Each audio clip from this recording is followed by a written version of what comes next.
Hey guys, Mrs. Geezy here again. Today I want to talk to you about the video that you were creating for your invention that you researched, an invention that came about in the 1800s. Excuse me. Jeez. Okay, so I have opened the document about the advertisement. Look, I even spelled that wrong. Wow. All right, guys. You know me in spelling. So today, for Wednesday and Thursday, April 8th and April 9th, you are going to be recording a video of an advertisement, and it should be created to showcase your invention to people of the 1800s. So if your invention was like the dishwasher, then you are trying to sell it or tell people why they need it to people who've never seen or heard of a dishwasher before. Okay? So that is what you're doing. I'm going to be the only one who sees it, so you're going to turn it in on something I call Flipgrid. It does need to be a video of you. I have to be able to see you and hear your voice, okay? So you can't just do a Google slide or something. You can have, some people are using maybe like an iPad or another computer that they're showing off their slides next to them as they explain their invention, or a poster or a prop. Today in the example I'm going to give you, I am using a prop that I found in my kitchen because the invention for my example is the apple slicer. Okay. It needs to be at least 1 minute long and no more than 4 minutes. Okay. And again, you're trying to sell your product to the people of the 1800s, talk about what impact it has and why they would want it. Make sure you give some background information, kind of like the who, what, where, when, why kind of stuff. And you'll see the rubric at the bottom. A 4 is going to be creative, professionally, well rehearsed. A 3 is going to have all the information that we need in it. So again, you're talking about like, some background info of the invention, that you're trying to tell people why they need it, that it's 1 minute long. And a 2 is like you kind of have it, but your presentation lacks focus. You might look like you are unrehearsed. And a 1 is that you weren't really prepared at all and it didn't meet the requirements. You weren't really trying. I know who you are. Anyway, so for my example video, chose the invention of the apple slicer. Okay, I have my advertisement plan here, so I kind of know what I'm going to do. Oh, look, more misspellings. Yep. Gosh. Okay. And then I am going to give you guys a link. So everyone in the different hours is going to open up a different link to Flipgrid. So when you open it up, it'll look like this. You'll see the hour that you have. So I have A1 here. You're going to hit login with Google.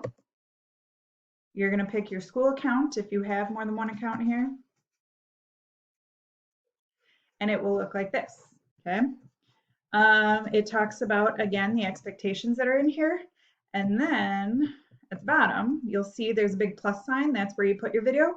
And it says moderated, which means that I or Mr. Cat are going to look at it. So it's not going to be open to the public. So you guys won't be able to see each other's, but we will be able to see it and score it. Okay. When you hit the big plus sign, that means you're ready to record.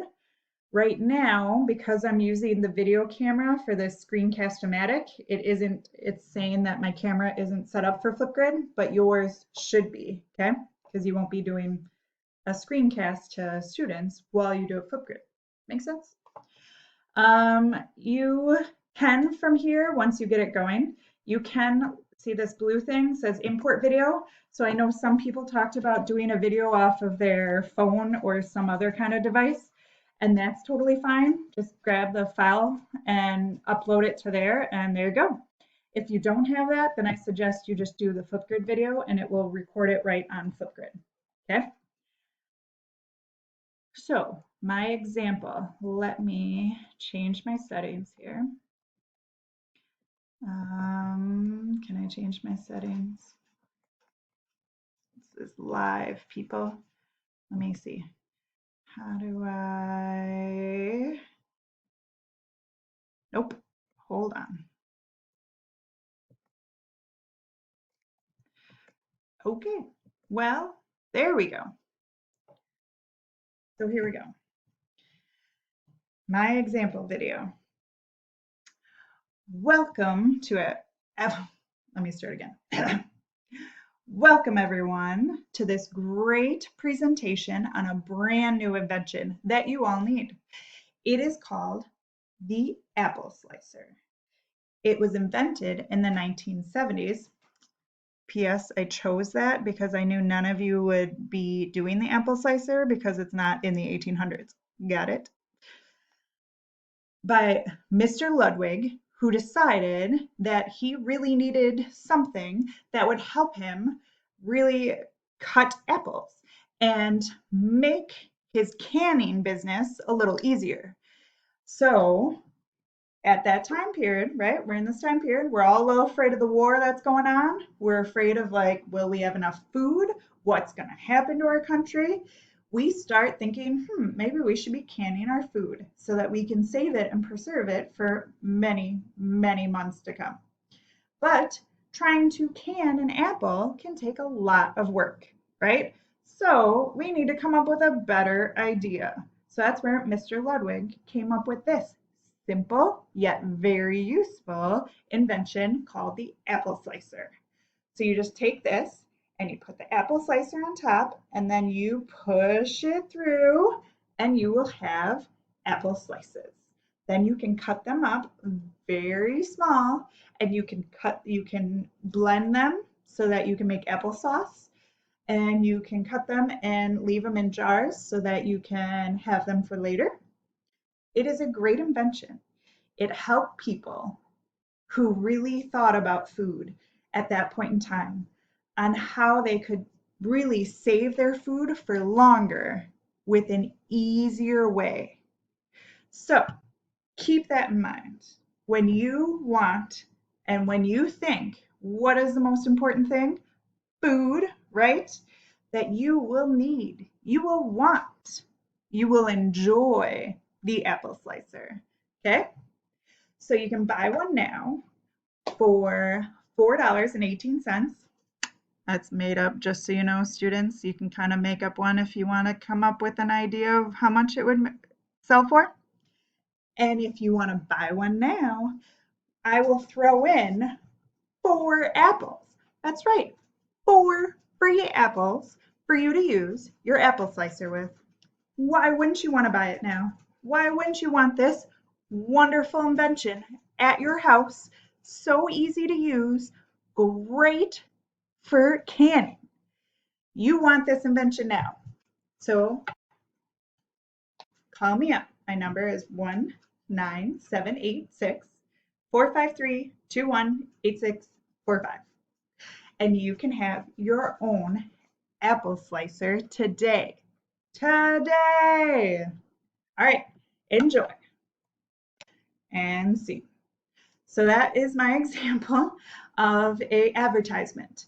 Mr. Cat and I found some other kind of infomercial examples that are more current day, but you still get the kind of the right idea. You can add in some more fun things if you want. You'll notice that I did kind of like I'll throw in something for free. You can do that as well. We've seen that a lot on infomercials, or sometimes people have like a famous person that they say like, oh, they give the apple slicer and 4 thumbs up. Okay, you can go to bed. Okay, sorry. So that's what your video should look like. All right, enjoy your video because spring break is happening. Woo! I'm going to put the due date for it as 3 o'clock on the Monday or Tuesday when we get back from spring break. So you have some time to finish it, or if you want to take some time to figure it out. But it is due on either April 20th or April 21st at 3 p.m., either an A day or a B day, okay? And enjoy. Email me or Mr. Cat if you have any questions. Bye.